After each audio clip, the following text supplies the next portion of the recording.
குட்டி கதை ஒன்று இருக்கு. ஒரு குட்டி கதை ஒன்று சொல்கிறேன். ஒரே ஒரு குட்டி கதை மட்டும் சொல்லிட்டு ஒரு குட்டி கதை ஒன்று சொல்லிட்டு ஓடி போயிடுறேன். கடைசியாக ஒரு குட்டி இந்த வாட்டி மிஸ் ஆகாதுல்ல? மிஸ்ஸே ஆகாது. செஞ்சிடலாம். செஞ்சுட்டா போச்சு. தலைவன் இருக்கிறான் மயங்காதே. செம்ம சிரிக்கிறீங்க. ஊருக்குள்ள எவராவது வந்து ஒம்பளுக்குறான்னு வெயி வந்து நிற்கிற மொத ஆளாக தான். யார சாமி கிட்ட வேண்டுறோம். சாமி திருப்பி பேசலாம். இதுதான் செய்யும். புரியும்.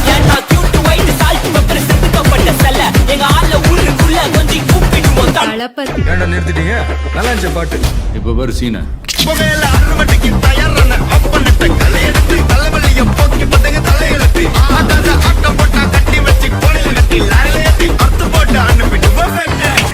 என்ன பிடிச்ச அவ்வளோ கோடி பேர் காட்டா வெளியில.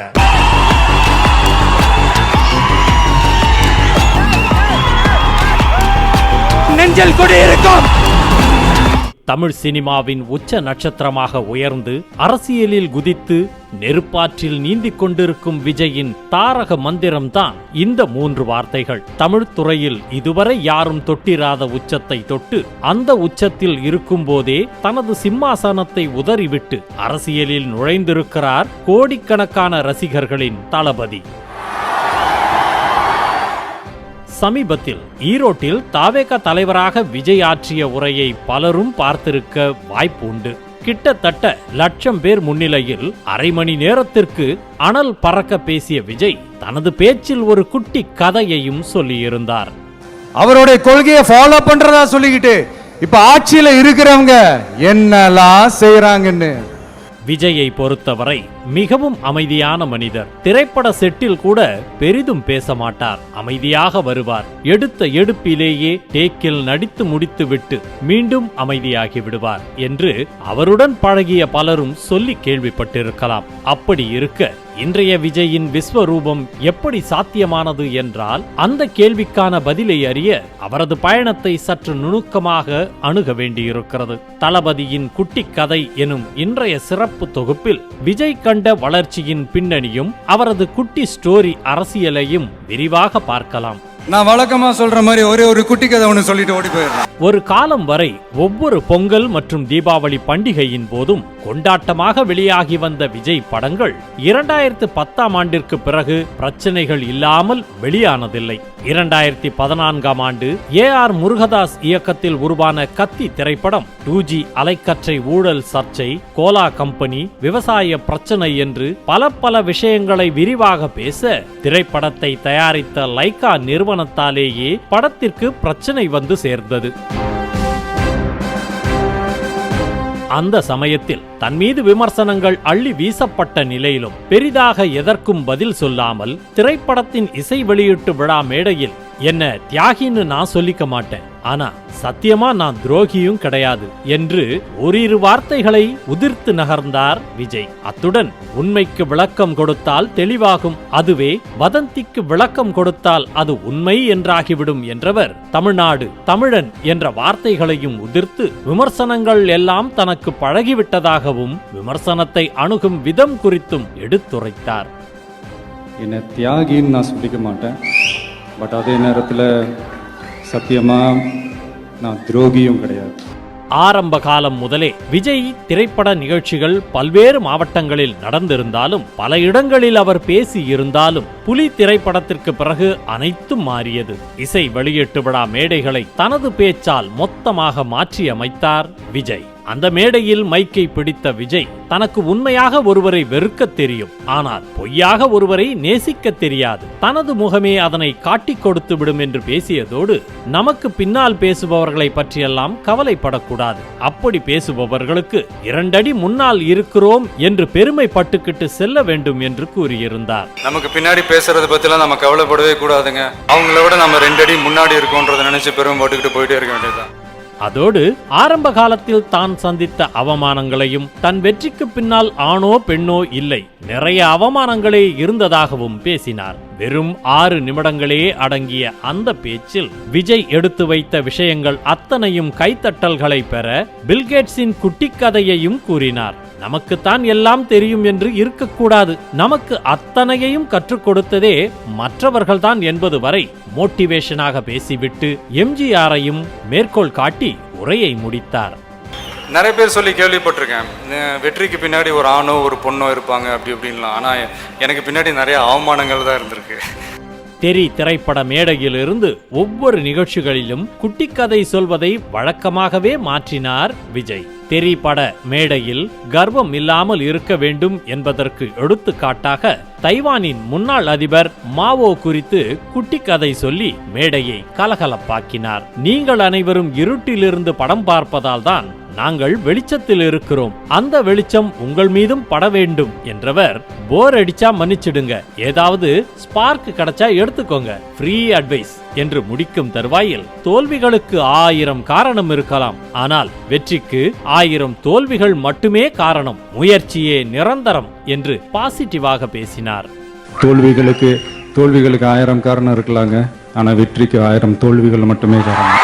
2017ஆம் ஆண்டு பெரும் சவால்களுக்கு இடையே சென்சார் கெடுபிடிகளுக்கு மத்தியில் மெர்சல் திரைப்படம் வெளியாகி பாக்ஸ் ஆபீஸை ஒரு உலுக்கியிருந்த சமயம் அது. திரைப்படத்தின் வெளியீட்டிற்கு முன்பாக இசை வெளியீட்டு விழா மேடையில் பேசிய விஜய், நெகட்டிவிட்டியை இக்னோர் செய்து விடுங்கள், விமர்சிப்பவர்கள் கத்தி கத்தி பார்த்துவிட்டு டயர்ட் ஆகி விடுவார்கள், தேவையில்லாத விஷயங்களுக்கு பதில் சொல்லிக் கொண்டு இருக்க வேண்டாம் என்றதோடு அவ்வளவு சீக்கிரம் இந்த உலகில் நம்ம வாழ விடமாட்டார்கள், போட்டு ஒரு வழி செய்து விடுவார்கள், அதையெல்லாம் சமாளித்துத்தான் வர வேண்டும் என்று தான் சந்தித்த சவால்களை சொல்லாமல் சொன்னார் விஜய்.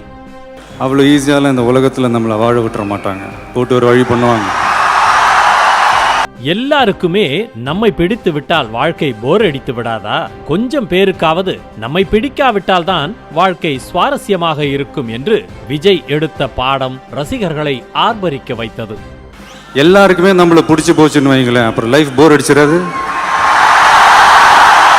அதோடு ஹிட், ஃபிளாப், பிளாக் பஸ்டர் என அனைத்தையும் கொடுத்து விட்டீர்கள், அதையெல்லாம் தாண்டி உங்களை நான் சம்பாதித்ததுதான் என் வாழ்வில் மிகப்பெரிய விஷயம் என்று உணர்ச்சி வசப்பட்டார் விஜய். அதோடு கார் மெக்கானிக் மற்றும் இதய அறுவை சிகிச்சை நிபுணர் இருவரும் தங்களது வேலைகளை ஒப்பிட்டு பேசிக்கொள்வது போன்ற குட்டிக் கதையை அந்த மேடையில் சொன்னார். 2018ஆம் ஆண்டிலேயே வெளியான சர்க்கார் திரைப்படத்தில் இலவசங்களுக்கு எதிரான காட்சிகள், ஒரு விரல் புரட்சி, பில்லியாக வந்த வரலட்சுமிக்கு ஜெயலலிதாவின் இயற்பெயரான கோமலவள்ளி என்று சர்ச்சைக்கு கொஞ்சமும் பஞ்சமில்லாமல் காரணங்கள் இருந்தன. போதாக்குறைக்கு மேடையில் பேசிய விஜய், முதலமைச்சரானால் முதலமைச்சராக நடிக்க மாட்டேன் என்று கூறியதெல்லாம் அனலை கிளப்பியது.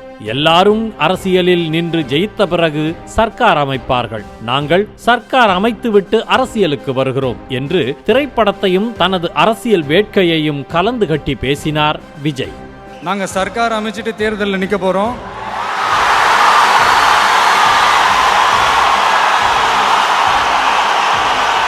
படத்தை சொன்னீங்க, படம் படம் படம்.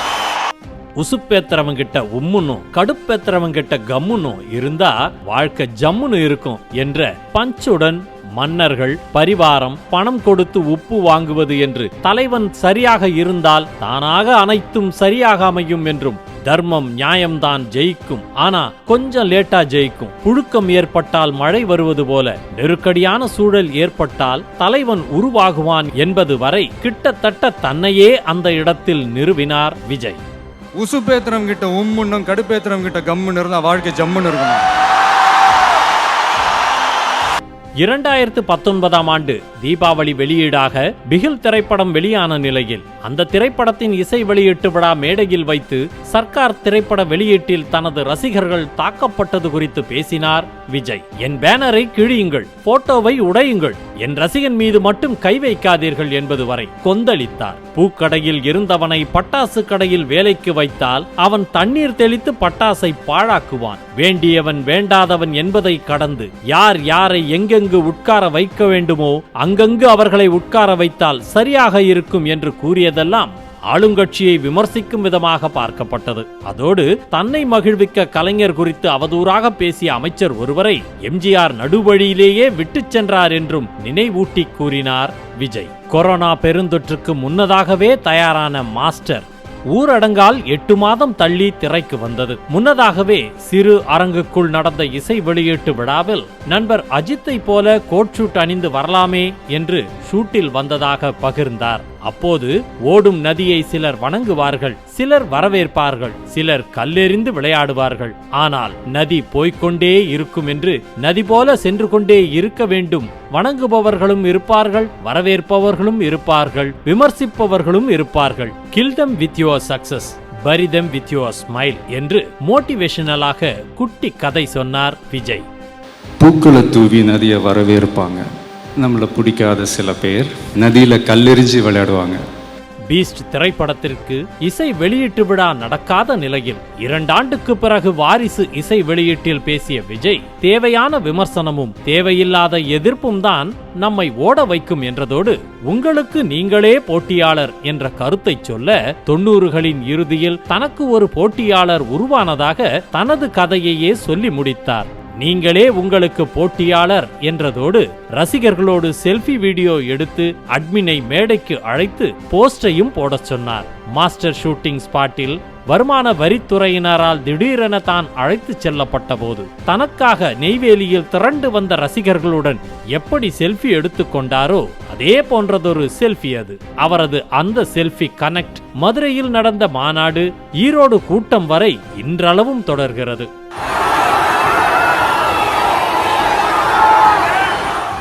கடைசியாக நடந்த லியோ வெற்றி விழாவிலும் குட்டி கதையை சொன்னார் விஜய். காட்டுக்கு வேட்டையாடச் சென்ற இருவரில் அம்போடு சென்றவர் முயலை வெற்றிகரமாக வேட்டையாட, வேலோடு சென்றவர் யானையை குறிவைத்து தவறவிட்டார். இதில் யானைக்கு குறிவைத்தவர்தான் வெற்றியாளர். நம்மால் எளிதில் ஜெயிக்க முடிவதை வெல்வதல்ல வெற்றி. எதை எளிதில் வெல்லவோ, எதை எளிதில் வெல்லவே முடியாதோ அதை ஜெயிப்பதே வெற்றி என்றும் பாரதி சொல்வது போல பெரிதினும் பெரிதுகள் அதற்காக உழை என்று கூறினார் விஜய். இதில் போகிற போக்கில் ரஜினி பேசி வைத்த காக்கா கழுகு கதைக்கு பதிலடி கொடுக்கும் வகையில் காடென்றால் காக்கா கழுகு எல்லாம் இருக்கும் தானே என்று தொட்டு பேசியதோடு, வீட்டில் அப்பா திட்டினால் எங்கு சென்று கதறுவது, கடந்து செல்லுங்கள் என்றும் ரசிகர்களுக்கு அறிவுரை வழங்கினார். அதோடு அப்பா சட்டை, அண்ணன் தங்கை சென்டிமெண்ட் வரை நீண்ட பேச்சில் 2026 கப்பு முக்கியமென தனது அரசியல் வருகையை சூசகமாக சொல்ல,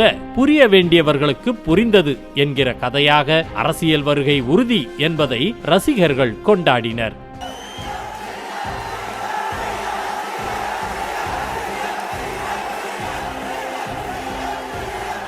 கப்பு முக்கியம் பிகிலே.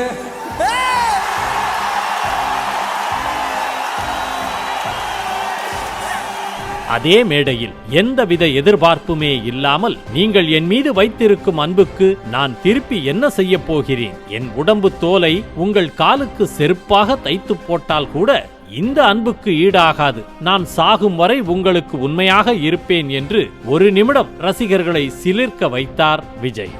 இப்படி எந்த ஒரு எதிர்பார்ப்புமே இல்லாம நீங்க என் மேல வச்சிருக்கிற இந்த அன்புக்கு நான் திருப்பி என்ன செய்ய போறேன் நண்பா? திருப்பி என்னால் என்ன செய்ய முடியும் நண்பா? என் உடம்பு தோலை உங்க காலுக்கு செருப்பா தச்சு போட்டா கூட இந்த அன்புக்கு ஈடாகாது.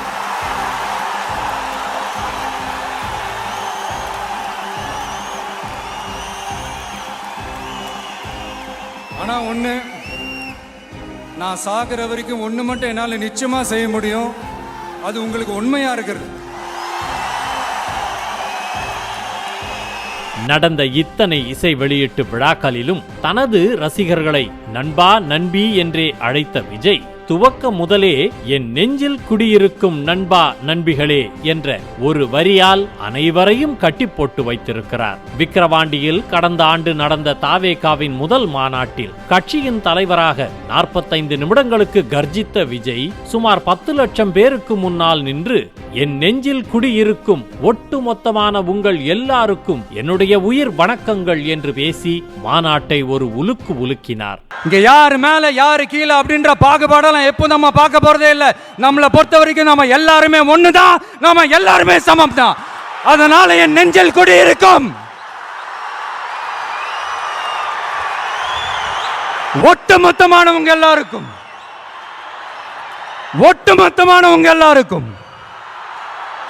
என்னோட உயிர் வணக்கங்கள்.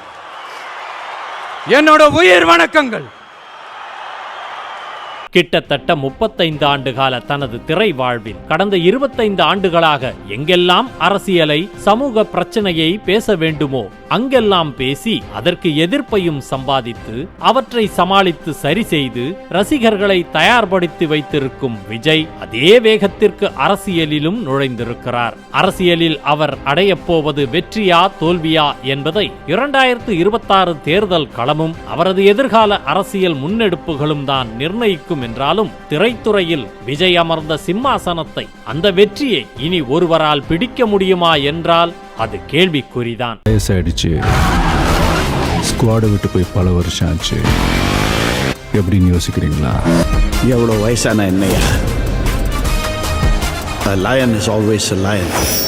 எந்த கட்டமைப்பும் இல்லாமல், எந்த அடிப்படையும் இல்லாமல் விஜய் திடீரென அரசியலுக்கு வந்துவிட்டார் என்று அங்கலாய்ப்பவர்களுக்கு விஜய் கட்டி எழுப்பிய படைக்கலன்களே பதில் சொல்லி வரும் நேரத்தில் விடை கொடு மனமே என்று விஜய் சொல்லப் போகும் கடைசி சினிமா குட்டி ஸ்டோரியை கேட்க ஒட்டுமொத்த தமிழ் சினிமாவே காத்திருக்கிறது என்றால் அது மிகையல்ல.